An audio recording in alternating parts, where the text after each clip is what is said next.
¿Qué tal? Buenas tardes. Muchas gracias por su asistencia. Vamos a dar comienzo a la mesa número 7, perspectivas analíticas en torno a los aspectos visuales del mariachi en su diversidad. Esta es la segunda parte. Y vamos a tener a tres integrantes de la mesa: Lohengrin Paredes Duarte, Paola Maite Medrano López y Jorge Alberto Rivero Mora. El primero en exponer su tema es Lohengrin Paredes Duarte, quien es, déjenme leer un poco sobre su semblanza. Es profesor de música con mención en dirección de orquestas, es maestro en musicología por la Universidad Alberto Hurtado y comenzó su experiencia como expositor en la Sociedad Chilena de Musicología. Después de ello, se ha dedicado no solo a promover la investigación en mariachi en Chile, sino a ser un incansable músico de mariachi. Lo que nos presenta el día de hoy es: ¿existe el mariachi más allá de la estética? Bienvenido. Gracias.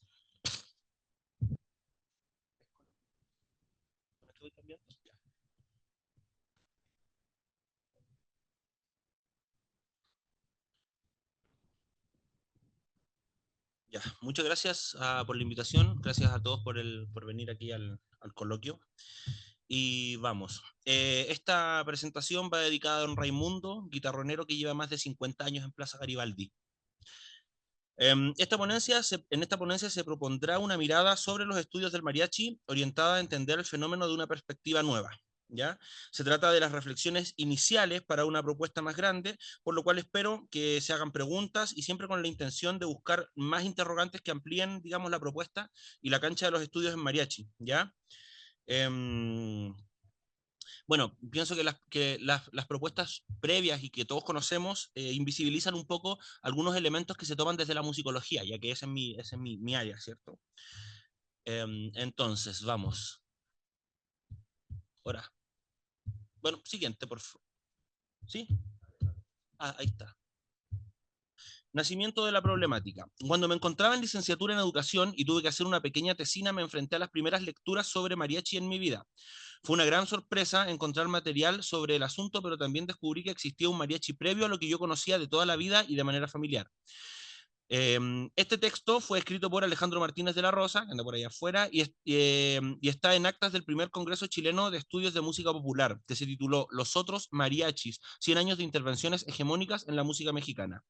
En este se revisa una consecutividad de acontecimientos que parten en las grabaciones del Cuarteto Coculense cerca del 1908 o 9, hasta las expresiones más pop, comercial, de conciertos masivos, y de cómo este mariachi fue sufriendo transformaciones devenidas principalmente de hegemonías, tanto estatales como comerciales, desde el prisma de la producción audiovisual. Dentro de este texto, y relacionado con lo anterior, se puede encontrar una cita relevante para esta propuesta. Dice: la diferenciación que aquí hago entre tradicional y popular se refiere a los últimos 100 años en que surge una variante musical transformada por el Estado y en los medios de comunicación a partir de la segunda década del siglo XX. Menciona esto como una política del Estado postrevolucionario en pos de lograr una identidad nacional que en un país tan diverso es complejo.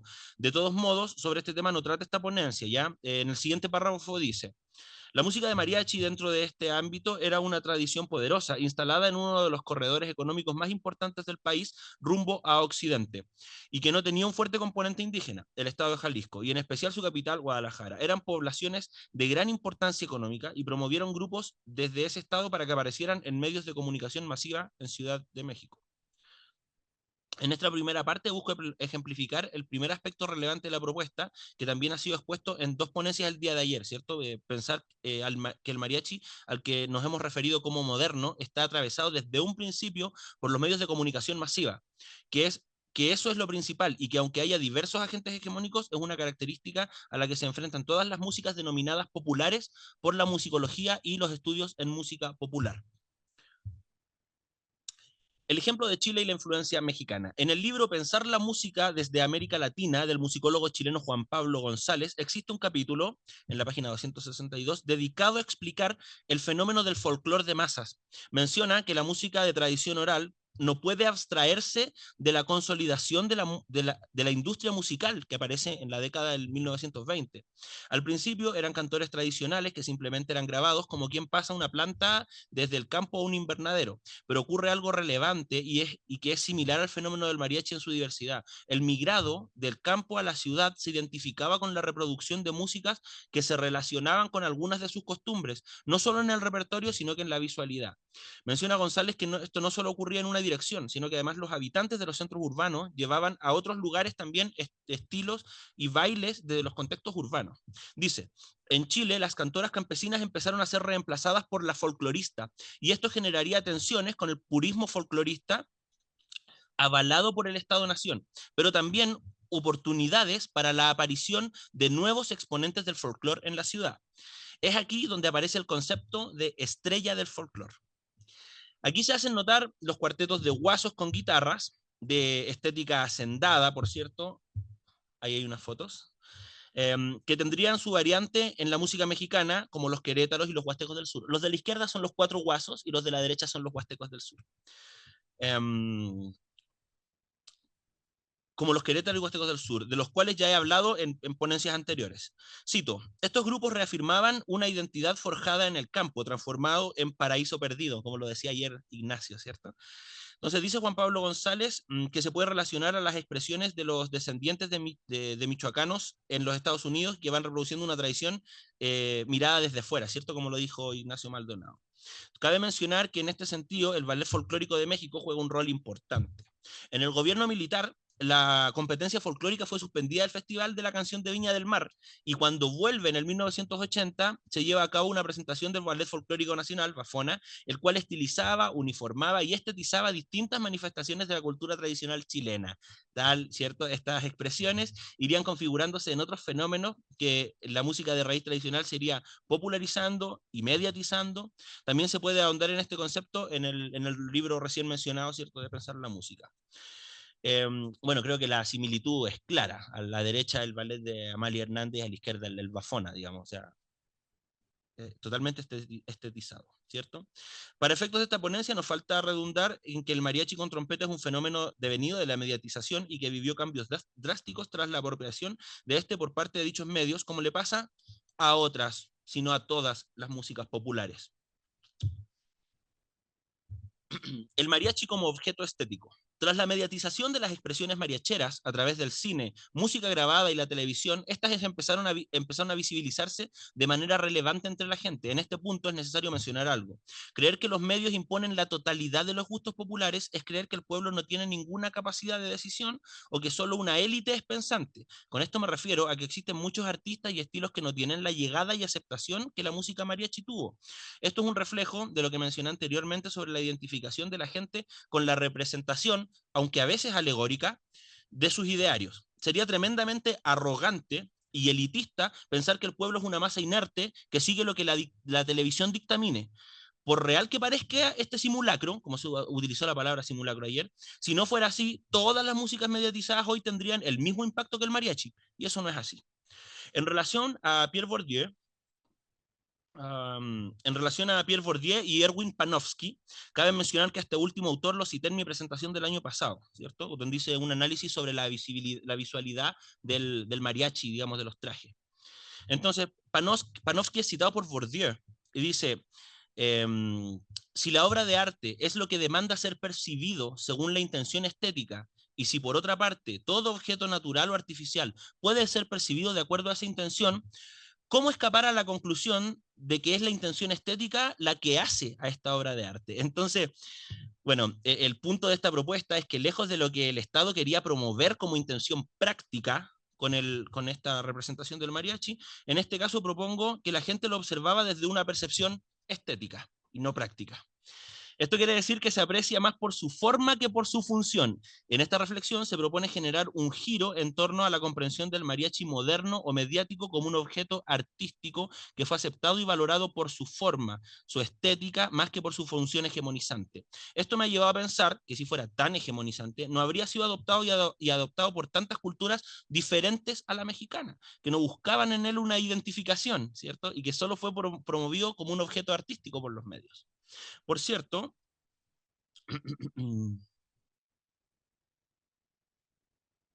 Ahí donde quedé, perdón. Ah, ya se me perdió.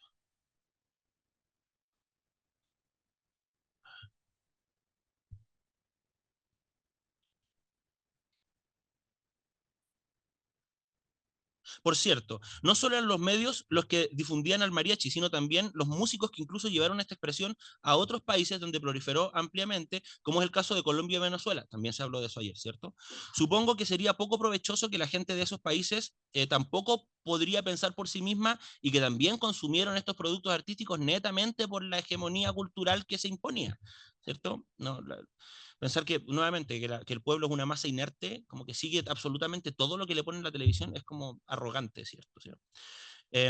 Ahora, con esta propuesta anterior pretendo dar paso a entender el mariachi como una música popular, más allá de ser tradicional o netamente rural, ya que experimentó cambios que cualquier música migrante sufre, al pasar desde los ámbitos tradicionales a los medios de producción grabada. Propuesta. En el texto Los mariachis callaron, el fin del mariachi y la pervivencia de la tradición mariachera del doctor Jorge Amos Martínez, dice que el mariachi no existe, es una invención del Estado y una creación de los investigadores. Nació como una utopía cuando la tradición mariachera se trasladó a los centros urbanos y se utilizó por el Estado para construir una identidad nacional. Desde entonces, el mariachi mediático vive solo por el apoyo de las industrias culturales. Cuando lo retiren, morirá. Anteriormente mencioné que un Estado y su promoción no es suficiente para que haya gusto popular e identificación con un estilo musical. Podemos ver que hay un gusto de interés multinacional en esta música, pero esto es solo una parte de lo relevante, ya que la propuesta parte pensando que vaticinar la desaparición de una expresión musical es algo osado. Entiendo que este texto es antiguo y que observo algunas mediaciones en torno al pensamiento de este investigador, pero el eje de pensar que algunas u otras músicas desaparecen en el contexto de la música popular deja pasar su característica más importante, las grabaciones, lo que configura esta música como algo que pervive y se mantiene. Por otra parte, cuando se menciona que el mariachi llamado moderno no existe, es como decir que el jazz no existe porque fue desarrollándose desde el blues y asimismo este de los work songs. Y así, al ir siendo atravesado por los medios de grabación, fue consolidándose, incluso llegando a convertirse en una expresión de muy alta complejidad, como el mariachi. Luego Amos dice, la pregunta...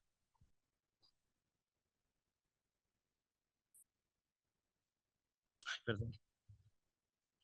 Luego Amos dice, la pregunta es evidente, ¿por qué si tenemos más de 70 años en industria turística no se ha detonado el desarrollo en las comunidades desde los años 30 iban a verse beneficiadas? Es claro que el turismo y la artesanía son estrategias fallidas. También dice que el turismo cultural es una tomadura de pelo, ¿cierto? Que es como dar a tole con el dedo. En este caso, y agradezco al autor recién mencionado la construcción de esta idea, se abre una nueva línea sobre la pervivencia del mariachi en el Caribe y en un contexto totalmente turístico. Pienso que estas recientes citas tienen como objetivo criticar o poner en tensión el turismo en las comunidades pequeñas, rurales o entre comillas tradicionales, donde por cierto pueden generar incluso gentrificaciones, como ya lo hemos visto en diversos lugares de la República Mexicana. Por otra parte, en el contexto del turismo hegemónico avalado por el Estado, con ecocidio incluido, los músicos tanto populares como tradicionales, que incluso llegan desde otros estados donde no existen tantas posibilidades laborales como Chiapas, Veracruz y Tabasco, han encontrado en esta expresión una manera de mantenerse tocando y dando sustento a sus familias. En este caso me gustaría pensar que le torcieron la mano a la invisibilización, a la hegemonización y aprendieron a utilizarla para poder vivir de tocar y vivir bien. Es evidente que el público de estos espacios espera ver algo estilizado y sistematizado respecto a las normas musicales y artísticas más internacionales, relacionadas más con el espectáculo que con la tradición, pero oh sorpresa, el mariachi ya vivió este proceso gracias a la televisión y al cine, y esa tradición ya está cercana a los 100 años, por lo cual el camino avanzado también es aprovechado por los músicos de diferentes filiaciones musicales para tocar en el Caribe. Hipertextualidad e intertextualidad. Según la CASE, la hipertextualidad es cualquier relación que tenga un texto B, hipertexto, con un texto anterior, ¿cierto? O hipotexto.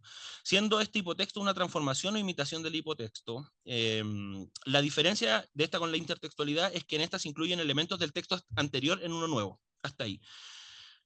Esto lo expuse en mi tesis de maestría, así que hablé de algunas relaciones de Chile en la hipertextualidad, ¿cierto? y voy a relacionarlo ahora con la expresión del mariachi moderno. Y pastiche, por ejemplo, que es una de las formas, se plantea como la imitación de un estilo en particular para crear un nuevo texto, o sea, que asimila características de un estilo para crear un hipertexto que posea dicha configuración estilística. Esto es dicho por Lacasse en el 2000, ¿ya? Así podemos pensar que el mariachi llamado moderno es un pastiche del mariachi tradicional. 2. Cover. Esta forma de hipertexto se caracteriza por una reinterpretación o una relectura. Se puede entender como una representación de una canción ya antes grabada que expone la configuración estilística del artista que hizo el cover, ¿cierto? En este caso, el mariachi moderno, también podemos pensar que hace covers de algunas canciones tradicionales, como es el caso del Popurrí Veracruz 1, que toma algunas canciones jarochas y las transforma a su propia estética o las reinterpreta. En el caso de la intertextualidad, es interesante mencionar que se utilizan mismos textos en varias formas de tocar las canciones, o incluso en canciones como la canción mexicana, que utiliza cita textual de otras canciones, como el Cielito Lindo, o de ritmos como el son, que se pone un son entre medio. Conclusión. Estas propuestas sobre las posibilidades de observar el mariachi desde la música popular u otras perspectivas, principalmente la musicología, porque lo que estoy hablando aquí son términos como de la musicología, ¿cierto? Están orientadas a una cosa más o menos específica, la visibilización de las personas que viven de la música, que están paradas en las esquinas o plantas en toda la República, la mayoría de ellas sin ninguna ayuda estatal ni social, sin seguro, sin retiro, sin salud. La visibilización también de grandes músicos arreglistas que al fin y al cabo determinaron la estética sonora y armónica de este fenómeno y en general todos los actores sociales y culturales que están detrás de esta estética mariachera. Las personas que se visten de mariachi para ganar su sustento, los que se visten de mariachi para tocar sus arreglos. Por supuesto, la propuesta es descentrar la mirada de cómo el mariachi tradicional se volvió comercial y empezar a observar las implicancias que van más allá de esta discusión de tradicional moderno, ¿cierto? De todos modos, como esto se trata de una propuesta inicial, algo que estoy empezando a pensar recién, ¿cierto? Está sujeta a cambios y cualquier cuestionamiento a ella será muy bien recibido, por lo cual les invito a discutir, replantear, cuestionar y articular nuevas líneas de investigación. Muchas gracias.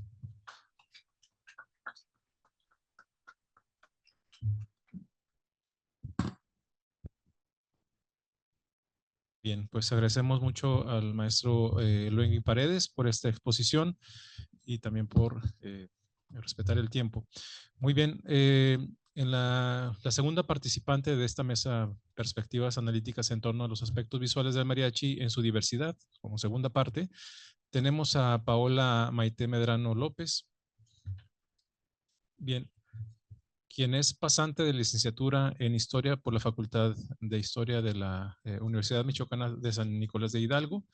Ha participado como ponente en el segundo Coloquio Nacional del Jarabe realizado en la ciudad de Morelia en el año 2019, participando también en varias ocasiones como ponente en la Semana de la Música Tradicional que se realiza en Morelia y actualmente se desempeña como encargada del Archivo Municipal de Chucándiro, Michoacán. Entonces ella nos va a presentar Yo no soy charro, soy mariachi, de la gestación del estereotipo del charro en la litografía al espectáculo folclórico del mariachi en el cine mexicano. Bienvenida, adelante. Gracias, buenas tardes. Bueno, yo les voy a hablar un poco sobre cómo podemos analizar las imágenes a través de medios visuales y literarios para poder acercarnos al conocimiento histórico de la gestación del estereotipo del charro en la litografía. Y por otro lado, ay, Hay que apretarle fuerte. ok. Y por otro lado, también sobre cómo el vestuario puede ser analizado como un performance del mexicano idealizado con fines de estereotipación de la idea de ser mexicano, donde la imagen es usada como un discurso. Y para esto voy a usar algunas litografías, algunos ejemplos de la prensa y del cine de cómo se difundió este estereotipo del charro. Bueno, al utilizar imágenes en la reconstrucción del pasado, pues debemos tener en cuenta muchos aspectos, desde la formación que tiene el creador, el contexto político, económico, social y cultural en el que fueron creadas las imágenes, además de la intencionalidad con las que éstas se crean, si son imágenes que provienen de la cotidianidad, o sea, si son como imágenes documentales o si fueron creadas, ¿no? En el caso de la pintura, también pues debemos de analizar si el pintor las creó como un observador directo, si las realizó a través del recuerdo o los objetivos por los que fue creada una imagen. Bueno, para Peter Burke, cito, el testimonio de las imágenes debe ser situado en un contexto, o mejor dicho, en una serie de contextos cultural, político, material, etcétera. Entre ellos, el de las convenciones artísticas que rigen la representación de, poner un ejemplo de los niños, en un determinado lugar y una determinada época, así como el de los intereses del artista y su patrón o cliente original y la función que pretendía darse a la imagen. Bueno, en las primeras décadas del siglo XIX, la litografía, influenciada por el romanticismo europeo, tuvo interés en la representación y la búsqueda de tipos populares, los cuales vienen de la representación gráfica de los personajes pintorescos europeos. Y el género que se cultivó en México fue el costumbrismo, el cual está orientado hacia el rescate de lo propio, lo pintoresco, lo tradicional, lo nacionalista. Y esto nos explica por qué las obras que resultaron de este género se enfocaron en rescatar lo que consideraban más representativo y tradicional de nuestro país. Bueno, los tipos populares los podemos definir como un relato sobre un personaje determinado que presenta cierta peculiaridad, ya sea por su oficio, su forma de vestir o hablar, o el papel que desempeña dentro de la sociedad. Y bueno, en estas primeras litografías de tipos populares encontramos al ranchero, que es la representación más cercana de lo que más tarde va a ser el personaje del charro, no solo por la vestimenta, sino también por la actividad económica que desempeña, que es la cría de ganado. Y bueno, em, también es un personaje que tiene muchas descripciones relacionadas a este estereotipo del charro. Esta imagen es parte de la colección de los mexicanos pintados por sí mismos y en ella nos describe de manera pues visual y textual sus labores del campo, el espacio físico que habita, donde trabaja, las labores ganaderas que realiza. Eh, También donde demuestra su valor y sus habilidades, ¿no?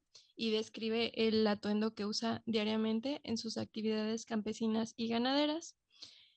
Además, habla sobre estas cualidades heroicas y actitudes valerosas del ranchero y de cómo, a pesar de lo molesto e incómodo de su vestuario, él realiza con destreza las faenas que le tocan. Y bueno, tengo una cita donde dice: Don Alonso, a merced a las incómodas botas de campana, a los recios zapatones de venado con 2 suelas y a la estorbosa calzonera sobrecargada con 1000 adornos de plata, llevaba en cada pierna un peso de 10 libras, y sin embargo el lidiador jugaba con la fiera, y a pesar de las calzoneras que ligaban las piernas de nuestro hombre y de las enormes botas que dejaban una huella monstruosa en el estiércol, era digno de ver la destreza con la que el padre de Pancho evitaba los temibles cuernos, haciendo volar a la engorrosa manga perpendicularmente sobre las astas de la fiera. Y bueno, algo que podemos como resumir de esto es que el personaje, aun cuando vive en el campo, pues no es de cualquier clase social, posee tierras, tiene ganado, tiene su casa, es un hombre trabajador y eso se refleja en la calzonera que tiene muchos adornos de plátano. Esto haciendo una referencia a su capacidad para poder adquirir estos lujos.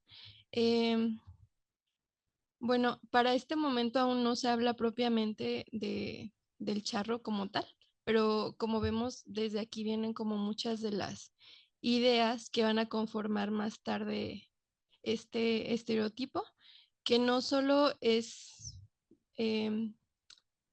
no solo está no solo tiene el vestuario, sino que también es como una idea en conjunto visual y también como ciertos valores, ¿no? Como los valores heroicos. Y me parece muy importante cómo estas obras, pues, se pueden separar de la imagen y el texto, porque el texto también nos crea como un relato donde es muy descriptivo, entonces podemos leer solo el texto y entender lo que nos quiere decir la pintura o viceversa, ¿no? Bueno, ahora voy a hablar un poco sobre cómo podemos acercarnos al vestuario para analizarlo como un discurso, pero también como una performatividad.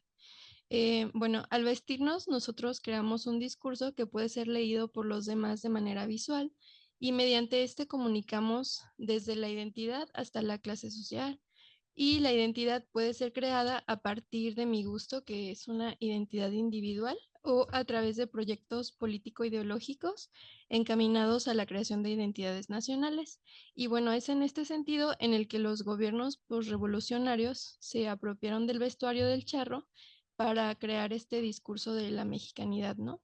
El vestuario del charro puede ser considerado una performatividad a partir de la teoría del vestuario, que lo considera no solo como un lenguaje que comunica, sino que también actúa. Cito, la indumentaria performativiza nuestros cuerpos, los hace actuar y contar cosas sobre nuestra identidad, nuestro entorno y las formas en las que nos relacionamos con este y los demás. Y bueno, esto pone énfasis en la indumentaria como una acción de representarnos frente a los demás, donde el cuerpo es el medio para hacerlo.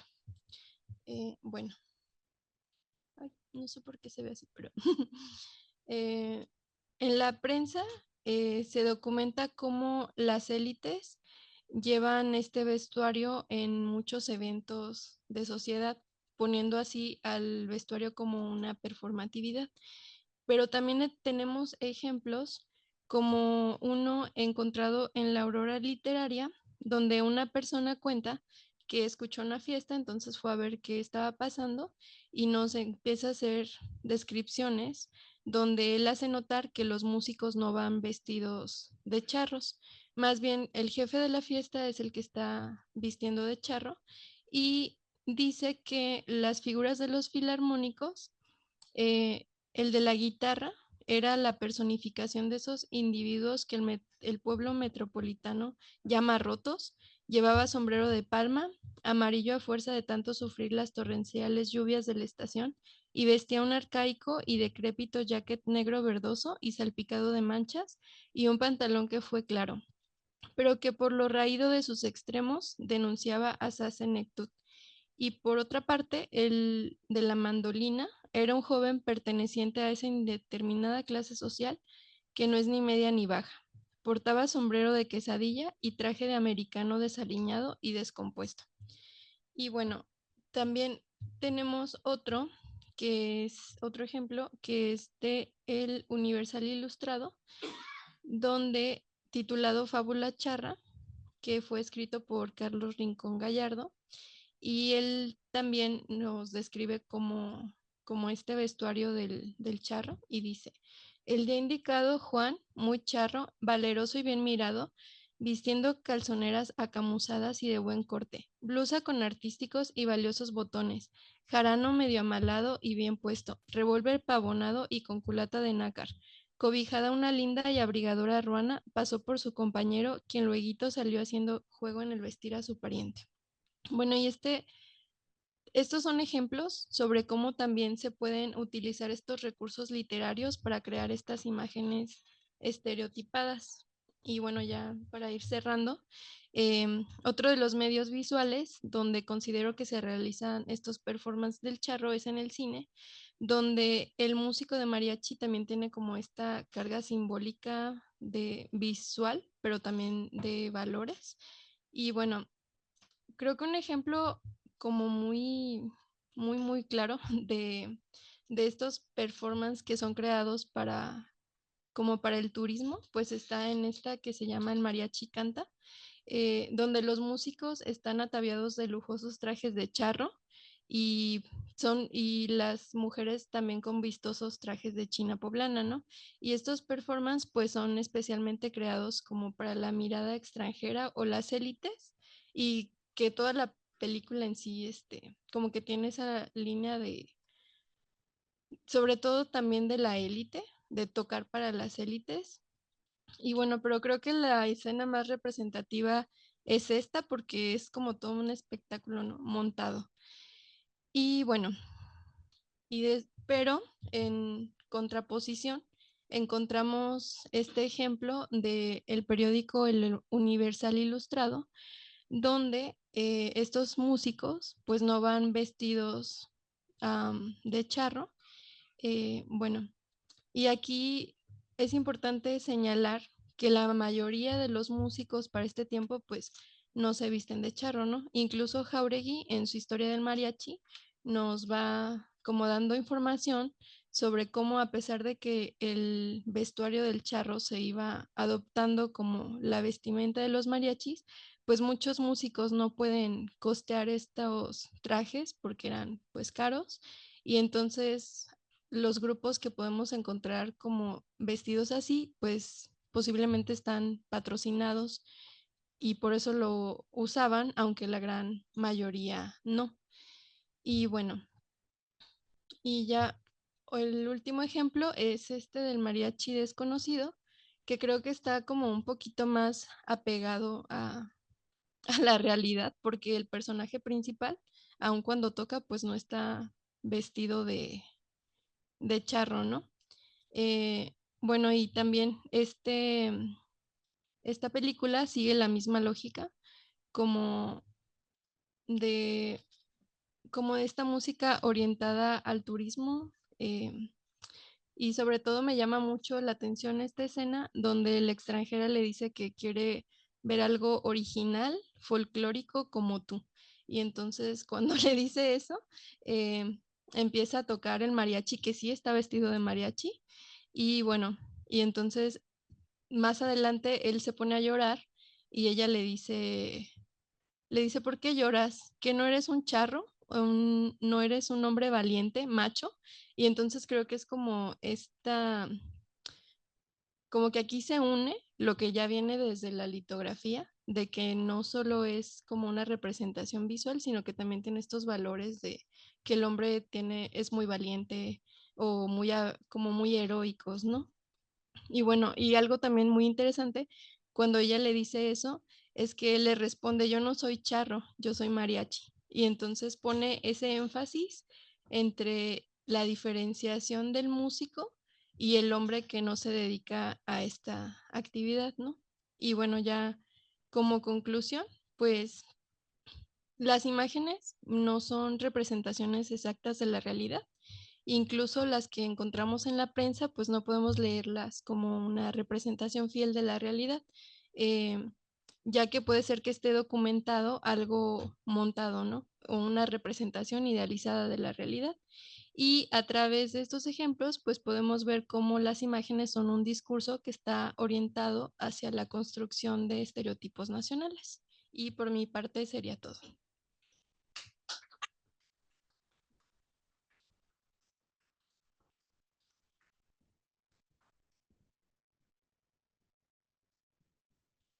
Bueno, muchas gracias por la presentación. Vamos con el último integrante de esta mesa y precisamente para continuar con esta idea de los aspectos visuales, vamos a tener a Jorge Alberto Rivero Mora, quien es licenciado en Sociología, especialidad en Política, así como maestro y doctor en historiografía, por la UAM Azcapotzalco. Actualmente se desempeña como profesor de tiempo completo en la Facultad de Historia de la Universidad Veracruzana y es miembro del Sistema Nacional de Investigadores y posee el perfil PRODEP. El doctor nos va a presentar el tema de imaginarios y estereotipos en el filme, El mariachi desconocido o Tintán en La Habana, 1953. Una reflexión historiográfica. Adelante, ¿nos escucha, doctor? Eh, eh, sí, sí, sí los escucho. ¿Me escuchan también?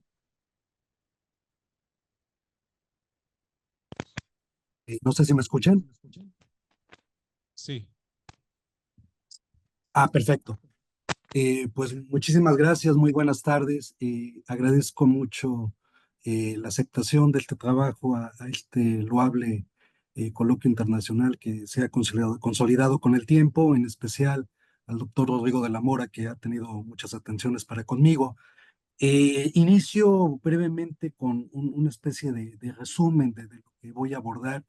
Tenemos el tiempo un tanto limitado y voy a hacer una pequeña lectura de este abstract o resumen eh, sobre Tintán. En este caso, la película El mariachi es conocido, Tintán en La Habana. Uno de los actores más populares de la época de oro del cine mexicano, que yo sitúo más o menos la temporalidad de 1936 a 1955, fue el cómico Germán Valdés Tintán, quien durante su prolífica carrera artística construyó una extensa pero irregular filmografía de más de 100 filmes. En este sentido, desde el soporte metodológico de la historiografía cultural, quiero analizar una de sus películas más emblemáticas, El mariachi desconocido o Tintán en La Habana, dirigida por Gilberto Martínez Solares en 1953, para examinar los aspectos visuales y representaciones estereotipadas del mariachi que se muestran en la cinta. Eh, el mariachi propiamente, la idea de Jalisco, tequila, Tenampa, todos estos estereotipos que eh, la anterior ponente puso también este énfasis. Por lo tanto, además de examinar las representaciones fílmicas del mariachi, me interesa explorar cómo estas narrativas visuales se resignificaron cuando los productores de la cinta, Felipe Miers y Oscar Brooks, con un afán de lucro económico y ampliación de un mercado internacional, modificaron tanto el título como el guión de la cinta para dar el gusto al público cubano, que en ese momento ofrecía a nuestro cine importantes referentes artísticos como Las Bomberas, Ninón Sevilla, María Antonieta Pons o Amalia Aguilar, o músicos de la talla de Damaso Pérez Prado o Kiko Mendive, pero también esta exploración de vínculos internacionales cinematográficos generaron una alianza de producción y coproducción de películas en la isla con los particulares ambientes de la misma. Quiero señalar brevemente que yo hice un trabajo doctoral sobre Germán Valdés Tintán y algo que yo siempre he querido como enfatizar de este personaje es que tenemos que sacarlo de este encasillamiento que se le ha dado del Pachuco, ¿no? Tintán fue mucho más que el Pachuco, desde luego esa identidad fronteriza tuvo un gran impacto en 1943 cuando estaba precisamente todos estos disturbios raciales, los Sud-Suite Riots en Los Ángeles, California especialmente, y se nos olvida que Tintán, gran parte de su filmografía se basó en la parodización, ¿sí? Todos los personajes imaginables que uno pueda poner en operación, pues Tintán los realizó, ¿no? A partir de fórmulas cómicas simples que eran muy adaptables, a partir de un equipo fílmico muy particular, que era obviamente la libertad de acción que le daba Gilberto Martínez Solares, su guionista Juan García El Peralvillo, y un grupo fílmico que lo acompaña permanentemente, que es el carnal Marcelo Chávez, Fauni Kaufman Vitola, René Ruiz Tuntún, Borola, su hermano Ramón Valdés, etcétera, ¿no? Entonces, a partir de esto, Tintán, en 1953, aquí ya voy a pasar algunas diapositivas. Sí, gracias. No sé Teníamos la si se duda si ya alcanzan te a iba a ver. pasar imágenes. Sí, sí me escuchan, ¿verdad? Es que intento pasar las diapositivas en la presentación amplia, pero creo que sí se alcanzan a ver, ¿verdad? Bueno, aquí están los carteles, precisamente esto que les mencionaba, esta película que originalmente se llama El mariachi desconocido, pero con una intención lucrativa de ampliar el mercado precisamente hacia el público cubano, se tituló Tintán en La Habana, ¿sí? De último momento. En términos historiográficos, siempre es muy importante como vincular cómo de repente hay eh, grafías que adicionan sentidos, ¿sí? En este derrotero, bueno, los carteles, ¿sí? Cinematográficos de Tintán que fueron hechos por Ernesto García Cabral, uno de los más grandes artistas del siglo XX, pues precisamente dan una adición de nuevos significados que son dignos de analizar con mayor. Paola hace un momento pues, nos detallaba muy bien cómo a través de la litografía, a través de los medios de comunicación, se dan estas caracterizaciones muchas veces deformadas de la realidad. Aquí, si ustedes pueden ver, pues se ve esta dualidad de la película, ¿no? La película se divide como en dos partes, una ubicada en México, especialmente con estos espacios rurales, en donde se parodia precisamente ese cine rural, sobre todo el Indio Fernández. Ahorita voy a poner algunos clips. Y la segunda parte, precisamente con este afán de ampliar el mercado, pues Tintán transita su aventura a La Habana con una serie de estereotipos también de la isla, ¿no? Entonces, esta adición de sentidos, bueno, nos refiere cómo se magnifica el mensaje cómico gestual de Tintán a través de estos carteles de Ernesto García Cabral, que muchas veces pues fueron motivo de polémica de los grupos conservadores y la Liga de Decencia, los grupos religiosos que veían a Tintán como un artista indecente, ¿sí? Y pues bueno, dentro de estos carteles, pues podemos ver que hay una tipografía llamativa, un diseño colorista, la famosa estilo fotografía fija que ahí pueden ustedes ver en la pantalla, ¿sí? Y pues bueno, brevemente de qué trata la película. Aquí, bueno, aquí está un poco lo que les decía, esta intención de los productores Miri Brooks y algo bien importante. Tintán en 1953 sigue siendo una figura muy, muy taquillera, muy popular, y tal como hacen otros artistas de la época, Cantinflas, propio Jorge Negrete, Pedro Infante con Antonio Matuc, pues se vuelven productores de sus filmes, ¿no? Aquí, si ustedes se dan cuenta, dice Producciones Mary Brooks en alianza con Cinematográfica Valdés, la empresa de Tintán, precisamente para recibir directamente pues los beneficios de la taquilla, ¿no? Y bueno, ya desde las primeras escenas de los créditos, pues hay esta parodización de esta idea de lo que es el mariachi, el charro, estas indefiniciones propias de la película que ahí se van marcando y que, bueno, no es una necesidad del director de especificar precisamente cada una de estas identidades, sino simplemente, en mi opinión, utiliza como telón de fondo de las aventuras tintanescas, precisamente moldear precisamente este tipo de escenarios, ¿no? Aquí voy a poner un pequeño clip de unos cuantos segundos. La película inicia precisamente Tintán arriba de los caballitos con Rosa de Castilla cantando El Jinete, esta gran composición de José Alfredo Jiménez.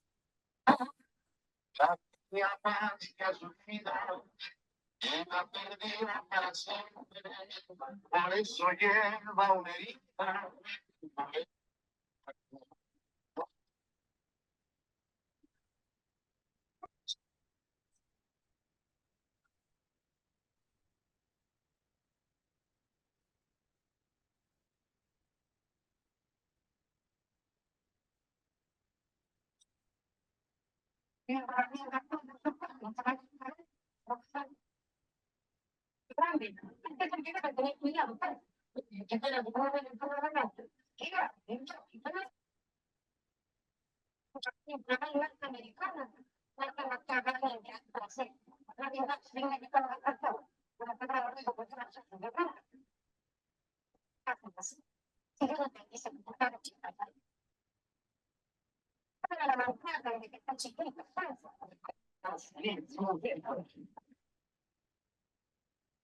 Bueno, ahí brevemente, la historia de la película se trata del campesino Agustín, interpretado por Quintana, oriundo de Tequila, Jalisco. Aquí otra vez esta insistencia en los estereotipos, que ha regresado de Estados Unidos. Ahí, como ustedes pueden ver, habla de repente palabras en inglés, trabaja como bracero, se comunica muchas veces en Spanglish. El campesino tiene problemas de personalidad cada que se golpea la cabeza, ya que su conducta seria y fiel con su novia Lupita, Rosa de Castilla, muta a la de un ser extrovertido y mujeriego. En su pueblo, Agustín rehuye al trabajo y a las intenciones matrimoniales de Lupita, quien trabaja en la fonda de su tía y mantiene a su holgazana pareja. Tras un enredo en la feria del pueblo, la tía de Lupita golpea a Agustín en la cabeza y entonces se vuelve una persona enamoradiza y desenvuelta. Por ello se entusiasma con Yolanda, con Yolanda, una guapa cantante de una caravana itinerante. Ante este desaire, Lupita acepta la propuesta del director de la caravana y se convierte en una cantante exitosa en la Ciudad de México. Agustín, que recupera su personalidad con otro golpe en la cabeza, la busca, pero se reencuentra con Yolanda, quien la contrata como animador, pero es despedido por su mal trabajo. Tintán se mantiene de propinas afuera de la cantina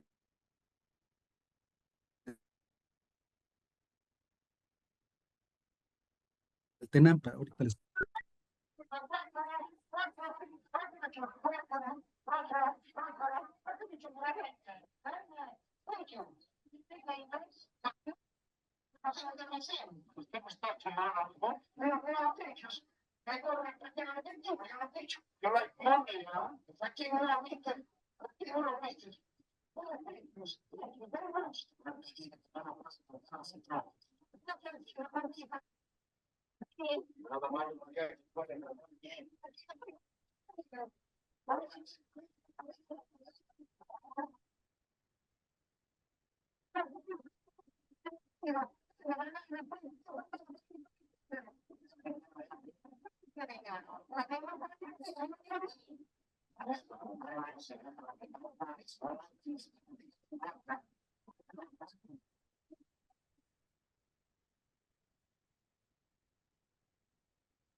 Bueno, aquí como podemos ver, en esta idea de parodización y toda esta influencia de su ¿Sí me escucha, doctor? Nos quedan 3 minutos. personaje originario del Pachuco fronterizo. Sí, sí me escuchan, ¿verdad? Eh, hola, hola, sí, sí me escuchan.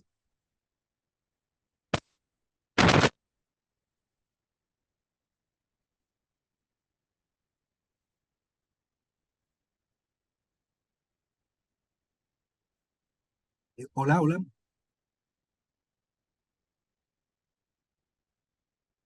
Bueno, Escuchamos, no, no, doctor. no sé si me escuchen, pero eh, si me están escuchando, es que ya que como que siento que se congeló un poco la imagen. Correcto. Permítanme un segundo. Sí, ¿usted nos escucha, doctor? Yo sí los escucho, pero no sé si ustedes a mí. Perfecto, ya ahora lo escuchamos. Nada más nos restan unos minutos, nuestros 2 minutos. Sí, sí, sí, para ir cerrando, sí, muchísimas gracias. Un poco a manera de conclusiones,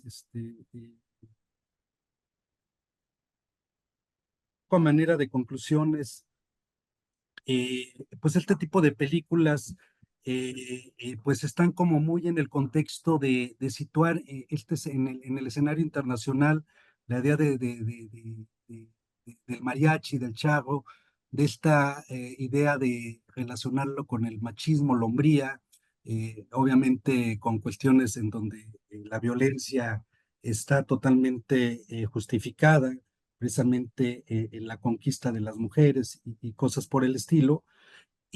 Pues bueno, esto es algo no solamente único de Tintán, ¿no? Hay que recordar, por ejemplo, en ese mismo año se filma una película Gitana Tenías que Ser, dirigida por Rafael Valedón e interpretada por Pedro Infante, que tiene prácticamente esta necesidad de situar en el escenario identitario el Tenampa, la Plaza de Garibaldi, construir una idea de un charro que sea protagónico de la actriz española Carmen Sevilla, un poco aludiendo a la película previa de Jorge Negrete con esta actriz española, Jalisco canta en Sevilla, de 5 años atrás, del 48, si no me equivoco, y es precisamente esta intencionalidad de que curiosamente la ampliación de un mercado, en este caso el mercado del cine cubano, pues ayudó a potencializar estas identidades eh, del charro y del mariachi, no solamente en México, sino también a nivel internacional. Y pues bueno, no me resta más que agradecer. Aquí hay algunas reflexiones que dejo abiertas en función de cómo el cine, en tanto arte, imagen y discurso, ofrece numerosas posibilidades de análisis. El objetivo de este trabajo fue reparar en un ícono del cine mexicano como Tintán y su incursión como productor de películas que lo hacían modificar sus guiones originales para satisfacer mercados como el cubano, pero en estos modos pudo divulgar a la vez el estereotipo identitario del mariachi. Y pues bueno, Tintán en tanto personaje peculiar de la época de oro, etapa de construcción de modelos, arquetipos y estereotipos que se insertaron en el imaginario popular, alude a lo que hay detrás de esta relevante industria de entretenimiento, pero también a la representación de la realidad en la que le tocó vivir y en muchos sentidos estereotipar a través de la parodia y el humor. Pues muchísimas gracias.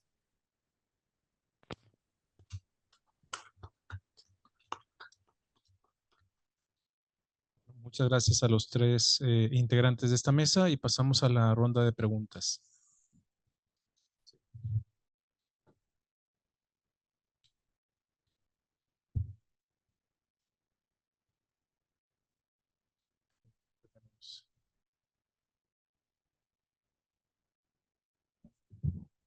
Felicidades y gracias a ambos tres. Y esto es un comentario nada más, a ver si abona un poquito para Paola y para Jorge Alberto. Hay una tesis doctoral de Caterina Camastra que se fue persiguiendo el concepto de guapo desde un son jarocho hasta Cádiz, ¿no? Porque le llamó la atención, siendo italiana, que se usara guapo tanto como sinónimo de valiente, como de generoso, como de pantalla, como de bravucón fake, ¿no? Entonces, creo que por ahí se le podría, perdón, abonar a esta dicotomía de estereotipos. ¿No?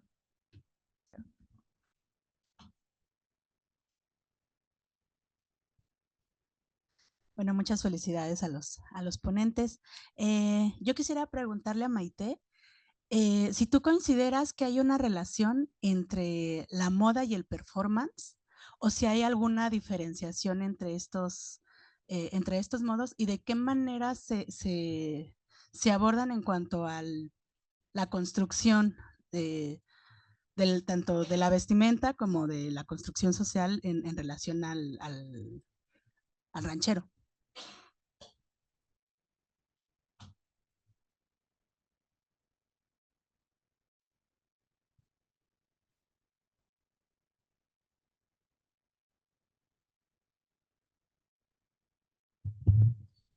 ¿Alguna otra pregunta?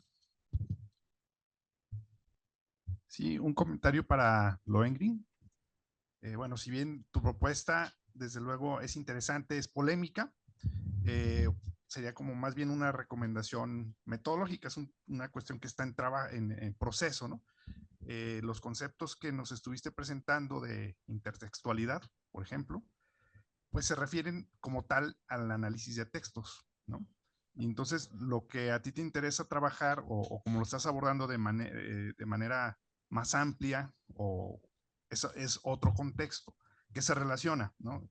No digo que no tenga sentido ni pertenencia, pero hay que trabajar, hay que elaborar cómo serían esas transiciones, esos puentes, porque lo que, a lo que yo encuentro, lo que yo veo que tú estás trabajando más bien, es a esta figura o esta modalidad de interacción social que sería el grupo, ¿sí?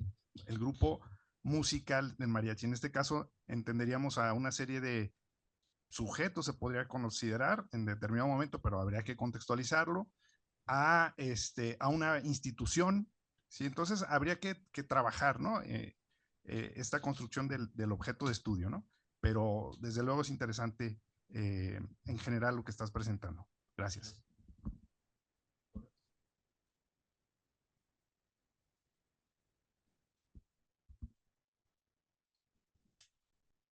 Bueno, el texto del que hablas es un texto que se generó en un momento en que el gobierno estatal de Jalisco estaba brindando un fuerte apoyo, digamos, al encuentro, a los procesos, digamos, que vienen junto con la declaratoria del patrimonialización del mariachi. Pero justamente lo que quise yo mostrar en ese texto es que hay momentos distintos a lo largo de la agrupación o la práctica cultural que llamamos mariachi, que han ido cambiando.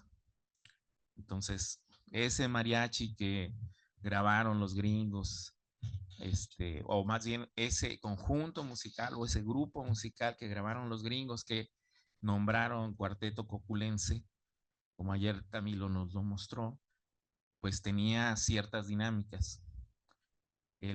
La llegada, digamos, de las agrupaciones ya conocidas como mariachis a la Ciudad de México tiene otras dinámicas. La llegada al cine plantea nuevas dinámicas. Entonces, uno de los problemas con llamar mariachi a todo o de mariachizar es que se crea un objeto inmóvil. Entonces, para mí, ese objeto inmóvil es el que va a fenecer. Yo nunca dije que el mariachi en los ranchos, que los fandangos en los ranchos se iban a fenecer, porque creo que eso va a continuar. Me parece que ahora ya hay una tradición de ese mariachi popular urbano que probablemente va a continuar como una práctica social, porque es importante en algunos espacios de manera distinta, ¿no? No sé, en el Caribe vive de tocar en hoteles para turistas, bailables o montajes de baile, y luego, pues en algunas comunidades ya en Tlaxcala, Puebla, es importante para los rituales. Entonces, un problema con hablar de mariachi es como si todo fuera igual. Y un poco abonando a lo que dice De la Mora, pues cuando nos digas mariachi tienes que decirnos qué estás entendiendo por mariachi. Es decir, en qué contexto particular, con qué dinámicas, con qué procesos es que se habla de mariachi como objeto estético. A mí me parece que en algunos momentos de la historia de ese proceso cultural sí hay una estetización y el mariachi puede considerarse un objeto estético. Y en otros no, porque si consideramos el objeto estético como lo visual en el mariachi, lo performativo, pues uno podría decir, pues todo es objeto estético. Pero me parece que en las comunidades está menos centrado en cómo se visten y más centrados en cómo tocan y qué deben tocar para los momentos sociales que se requieren. Entonces, yo lo que digo es que la propuesta está bien, pero no hay un ejemplo empírico y entonces al no haber un ejemplo empírico, pues uno dice, pues puede que sea. Nomás esperaría yo en el texto ya el ejemplo empírico donde nos digas, aquí está evidentemente este proceso es el que estoy yo analizando. Nada más. Muchas gracias por las preguntas. Vamos ahora a escuchar a los integrantes de la mesa y con ellos cerramos para dar tiempo también el cambio de mesa. Aquí está. Bueno, para responder a Elizabeth, entre la relación entre la moda y el performance, creo que aquí sirve como los conceptos de Joan Twist, que en una parte dice que la moda es un reflejo de su tiempo.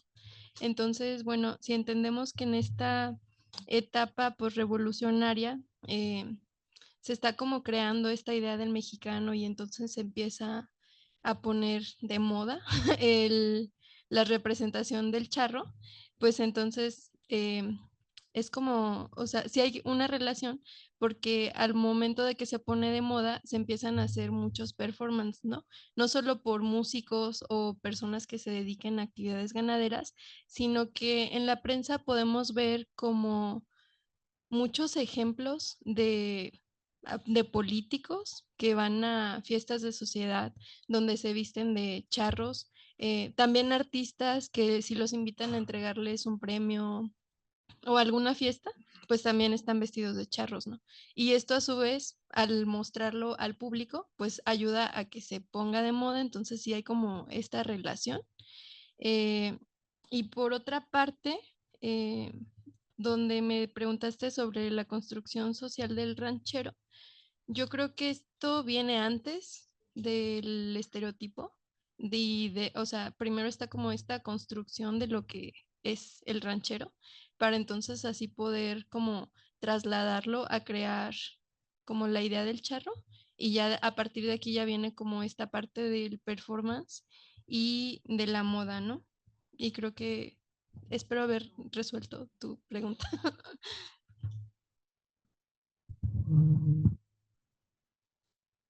Ya. Bueno, gracias por los comentarios. Bueno, como les mencionaba, esto es una propuesta, entonces estoy como recibiendo todo lo que yo pueda sacarles para continuar.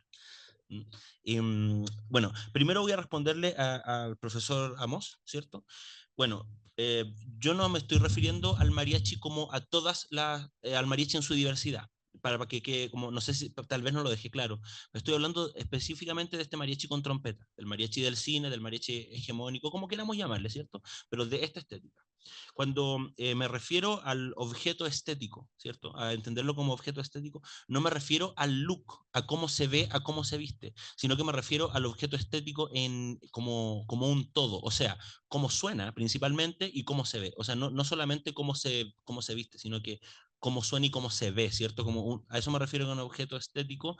Y claro, evidentemente tomo a Bourdieu y a Bourdieu, además cita a Panofsky, que digamos, porque ellos lo entienden, claro, a través, Panofsky obviamente es historiador del arte, entonces lo ven el arte visual, pero el libro de Panofsky es sobre el gusto, digamos, sobre la percepción social del gusto. Entonces, por eso quise darle el giro, digamos, a observarlo como un objeto estético en su totalidad y no solamente como en lo visual o no solamente en lo sonoro, sino que como un todo. Y eso me da paso a responderle también a señor de la Mora, que por cierto muy interesante, pero en la musicología el término de intertextualidad o hipertextualidad no habla solamente del texto, ¿cierto? Sino que también podemos hablar como del texto subyacente. Hay un texto bien importante, hay un escrito bien importante también de Juan Pablo González, lo que es total y absolutamente intertextual, y él interpreta, le da un sentido a una canción que creo que es de Santiago Nuevo Extremo, que se llama A mi ciudad. Entonces, bueno, en la tesis de maestría lo hice de la misma forma, digamos, tomé ese ejemplo para hacer un análisis de una canción, ¿cierto? Y él, por ejemplo, hace unos cuadros donde ejemplifica que ciertos sonidos representan ciertas cosas de la ciudad. Y eso es una intención musicológica súper como clara, digamos, al menos en la maestría, mi profesora ¿cómo se llama? De este ramo, que por cierto se llamaba Retórica y Poética en la Música, ¿cierto?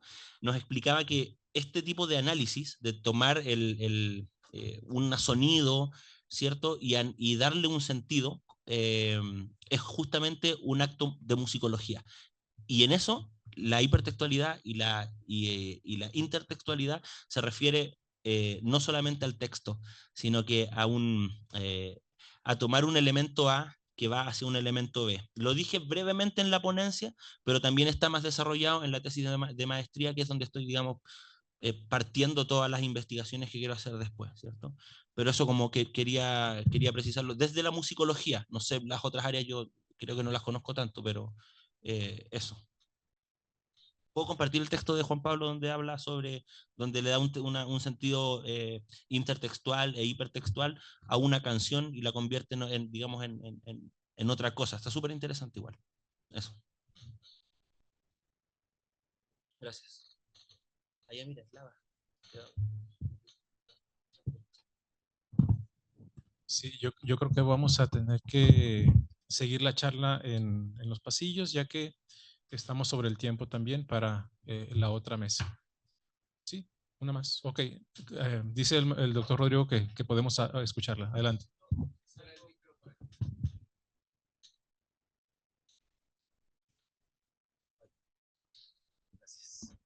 Es muy breve, Lohengrin. Entonces, con esto que estás explicando, tal vez esta categoría de objeto estético no sea la indicada y la puedas abrir como sugerencia a sistema estético, ¿no? Sistema estético, que incluye toda esta historicidad, cuestiones políticas, económicas, culturales, sociales. Solamente era eso lo que quería comentar.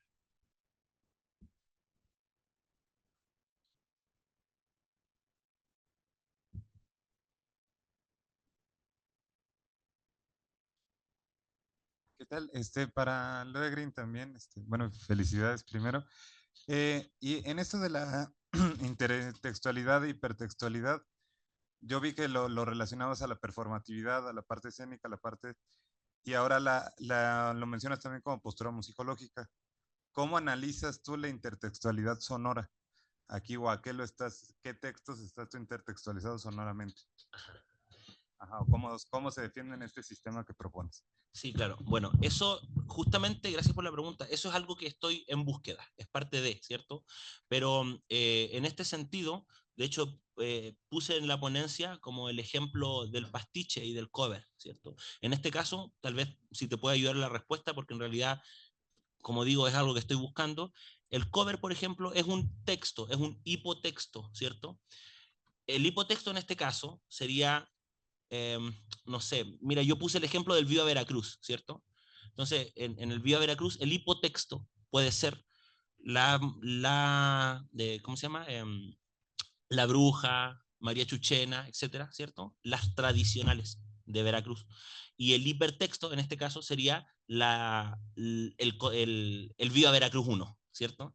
A eso me refiero con hipotexto e hipertexto, porque, como les decía, no es necesariamente algo relacionado con la lírica, con las letras, sino que está relacionado más como con el objeto completo, ¿cierto? A, que es hipotexto, que se transforma en un objeto completo B de hipertexto. En ese sentido funciona el cover. Igual en el texto de la CAS, año 2000, ¿cierto? Se dan varias, yo tomé estas dos, ¿cierto? Porque son como las más, digo yo, más fáciles de entender. El pastiche, por ejemplo, es cambiar de estilo una expresión. Y en este caso también cabe, porque el hipotexto A, ¿cierto? Las músicas tradicionales de Veracruz se convierten en un cambio de estilo al estilo ya mariachi moderno, con trompeta, como le queramos decir, ¿cierto? Y eso sería el hipertexto, que sería digamos, el texto B, ¿cierto? Entonces, por ahí, no sé si va por ahí la respuesta que buscabas, pero sí, se entiende, ¿cierto? Eso.